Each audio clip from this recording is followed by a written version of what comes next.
despite the situation with General White coming to a close in relatively quick fashion, Goku employs some terrific and clever strategy against the General's jiggly contingency plan, utilizing information he gleaned from a young girl earlier towards the beginning of the arc, demonstrating applied knowledge. Way to go, Goku! But again, because this is a very long arc sprawling across 41 chapters, Akira Toriyama decided to break it up into 3 easily identifiable portions, but linked them wonderfully. And so, with the muscle power portion now after coming to a close, we get our next goal almost immediately off the back of the last segment. You see, during the assault on the tower, Goku broke the dragon radar, an understandable and believable consequence that will drag him back into contact with the weird and wonderful girl who started this series with him, Bulma.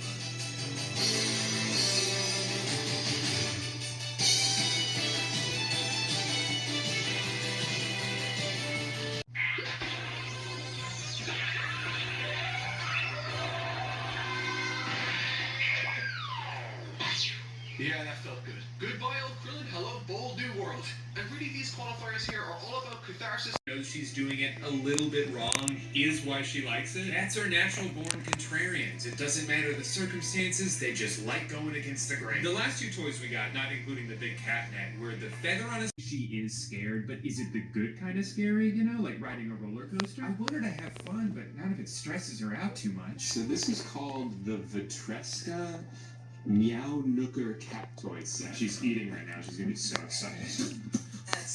I actually do really like this. And we don't have a pool table ourselves, so we can play with this too. Wow, this looks awesome. This is my favorite scale, and they got my ass. You gonna play with one of the balls? Nope. It took a lot of courage for you to come over here, and I commend you for that, Ben. Oh, there's catnip in there, that's why. I thought you was just sniffing a box. I didn't thought you.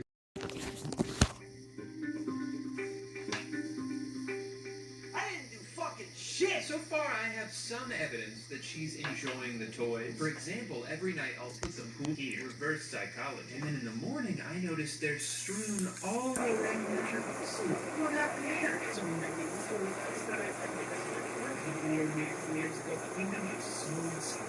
She lets it play, hates to be seconds, and she feels like having beneath her, so she doesn't want anyone to know about it. If I want to see her go insano style, I have to set up a secret camera and go to the other side of the house. It's the only way I can get her to be her true self. Now, if I have saved some money on the pool table, I'll just put 6 soft little balls instead.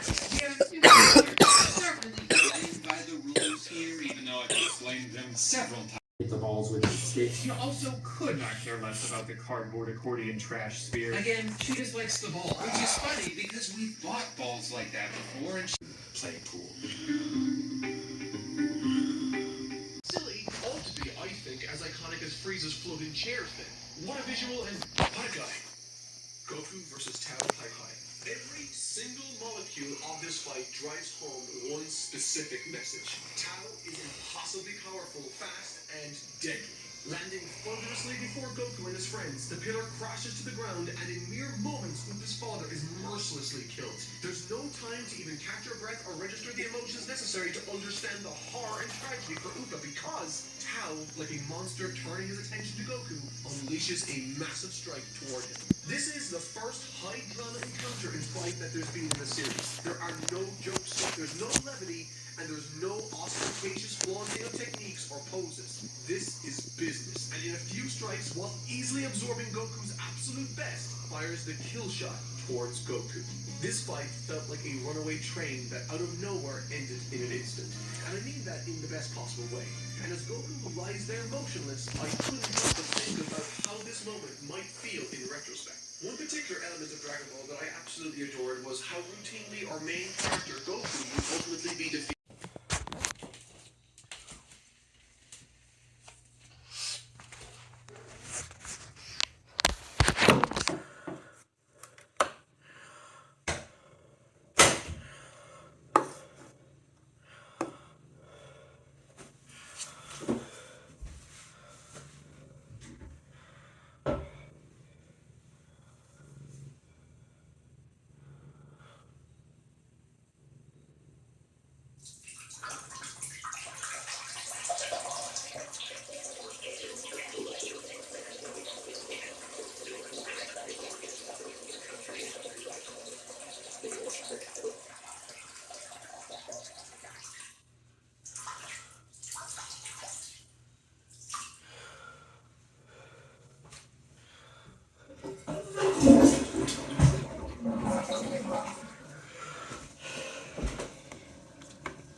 to get stronger in any way was due to the extensive chase he gave to Korn and his rescaling of the tower. It's very Karate Kid with Korn being Mr. Miyagi. Through this, Goku manages to multiply his power according to Korn, and so now it's time to test what this new power looks like in combat. And arriving in appropriately dramatic fashion to make the same maneuver, Goku touches down on the battlefield.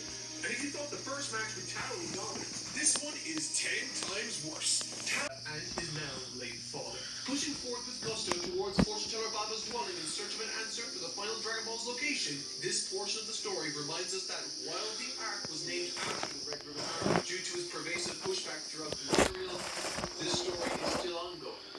And at its core, it's yet to be resolved. So, let's get to the core. Essentially, the long and short of this particular portion of the story concerns the retrieval of the last Dragon Ball. Where is it? The gang doesn't know. It's unable to be located using the Dragon Radar for some reason, and so they go to Fortune Teller Baba's dwelling, hopes that she can locate the ball using her powers. This is our first time meeting this character. Her appearance is fun and quirky, and I just love the design. At first, this seems like a great solution to their problems. However, when the gang arrive to find out that they have to fight and defeat 5 champions chosen by Baba to get this privilege, the story once again turns into a tournament of sorts. Fans of Dragon Ball Super will recognize this as the Devil, the former #1 champion. We sit and wait for a surprise 5th champion to make themselves known to both us, the readers, and Goku.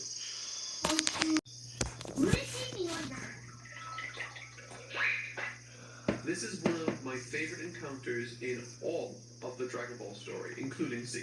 If there's one thing I would have liked the series to lean more into later in its stories, it would have been a more relationship-focused story. From the very beginning of the Dragon Ball series, we've been made aware of the life Goku once had, and through this long journey, we've grown to appreciate and understand the little monkey child and the bizarre habits he possessed. He had no one, but over time grew strong and made loads of wonderful new friends.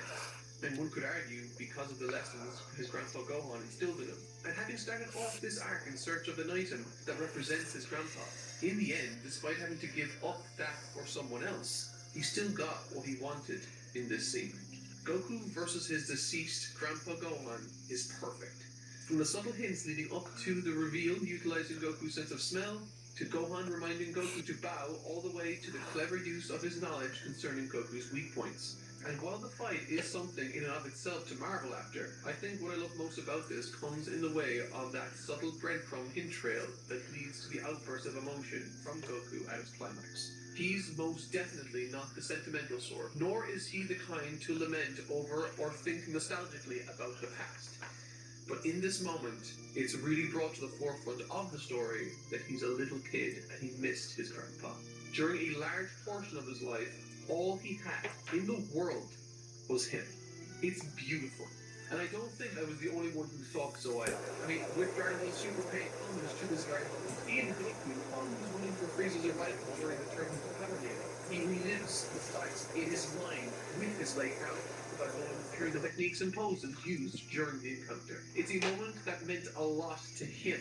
And when Gohan took that mask off, the joy in Goku as he bursts out crying and smiling with a big hug is enough to warm the coldest of hearts out there. He set out to find an important connection to his grandpa through the 4-star ball. He gave up on that ball for the benefit of another, and following and perplex the Red Ribbon Army under General Blue and Red R. They are constantly blown away by Goku's speed, moving from one location to another, his ability to locate Dragon Balls immediately, which they lack the tech to do, and of course, his otherworldly strength and fighting prowess. And at the moment, Goku arriving in West City in search of Bulma is handled to absolute perfection. Knowing Goku's origin and seeing where he is now in a bustling metropolis, it stands to reason that the very first time he enters a big city like this, it'd be a fish out of water type scenario, and for some reason, on my first read through, I never anticipated this. Running around to random people asking them where Bulma is was a subtle but brilliant insight into what Goku's expectations and experiences up until now have been, with him going as far as to remark, Huh, you live in the same town, but you don't know who she is? I love dialogue like that. It really gives us great insight into the character's sensibilities and expectations. His search for Bulma is probably the funniest and most endearing chapter in the story that I've read thus far. It's full of innocent hijinks with Goku taking center stage, trying his best to understand the social customs of the area, going as far as winning money in street fights because he was led to believe money equals someone telling him where Bulma is. And when he learns that cops can help him, the person he asks to find a cop gets all that money that he won. It's brilliant, it's light, it's over next. General Blue's saga. I swear to God, Blue. During the pursuit of the next Dragon Ball, I loved Bulma's inclusion, and I thought it was top notch. On top of her being, in essence, a terrific plot device that can provide Goku with any help he might need, she's also a great character full of personality. This, okay, might seem like a random side note, but one aspect of GT that I didn't like much was how they used, or should I say, didn't use, the character of Pan. Introduced in the opening episode with a lot of promise, I quickly found myself invested in her budding story and gravitated towards the character, but it never amounted to any. She'd always get in the way, needed saving, and contributed little, if anything, other than complaining or motivating Goku through capture. And while Bulma still needs help from Goku, Goku wouldn't have ever found his way to this Dragon Ball beneath the ocean alone, and that's ignoring the Dragon Radar she gave him in the first place. Goku would quite literally be lost without her in this instance. Not to hold back or he won't ever forgive him, and Goku claiming that this is the most fun fight he's ever had. Impressive in both the manga and anime making full use of their respective mediums. The philosophy surrounding this fight, as I mentioned, is fantastic, but once again, it is yet another fight that has some stupid and he wishes for his former mentor not to embarrass himself any further. It's a brilliant fight that concludes in the fashion it should, highlighting for us how far Ten Shinhan has come as a character, and it's made all the better thanks to the stories that came before it. Ten Shinhan advances to the semi-finals. Next up, Son Goku versus Name Withheld. Continuing the string of iconic quarterfinals matches and another that's rooted in the past of the Dragon Ball story comes Son Goku versus this mysterious female fighter. Much the same way as the prior match with Ten Shinhan, this fight was set up or foreshadowed in the qualifying rounds, and I love it. Goku's reintroduction to the series as an adult was a terrific and iconic scene in its own right, and it was written in such a way that allowed us as an audience to watch on in the... And in many ways, this assessment sort of rings true for us as an audience too. And going into this, we aren't sure if he can do so much as anything to Piccolo.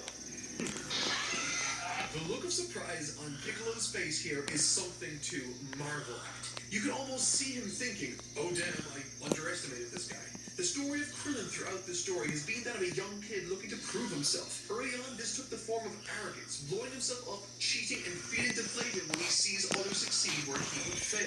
This then naturally between Krillin and Piccolo comes with some terrific action, and not to mention angles. This, by the way, is one of my favorite action panels of the series. But the fact that this fight ended with him having given it his all surprised his vastly stronger opponent and chose himself to step out with a smile in his face highlights perhaps better than any other choice the sort of growth and development Krillin has undergone as a character. He's gone from an emotionally weak wannabe fighter to one that understands his limits, accepts them, and works within those boundaries to do more than his vastly superior opponents ever might have expected.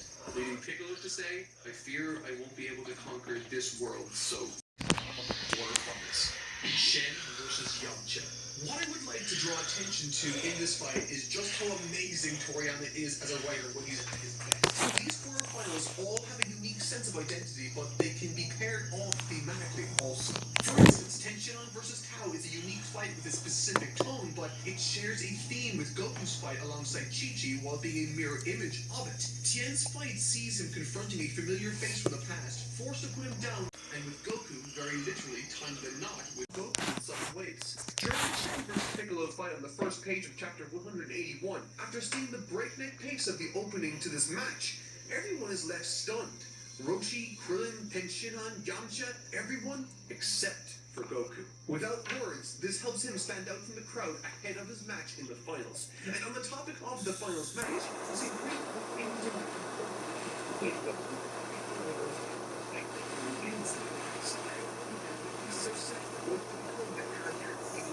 for quite some time into Z and beyond. Throughout this series, Goku has been a character that when faced with expectation and reality, shatters those expectations, innovating new ways around problems people never thought possible. At present, Kami doesn't think Goku has what it takes to do what he thinks he needs to kill Piccolo Jr., and Goku doesn't want to kill Piccolo, knowing it will in turn kill Kami. And there, my friends, lies the main problem of this arc. Piccolo has killed Kami inside a vial and swallowed it, and now Goku is the only fighter remaining to protect the world from the wrath of this sinister individual. But if the last and given two options, he's the sort of character to grit his teeth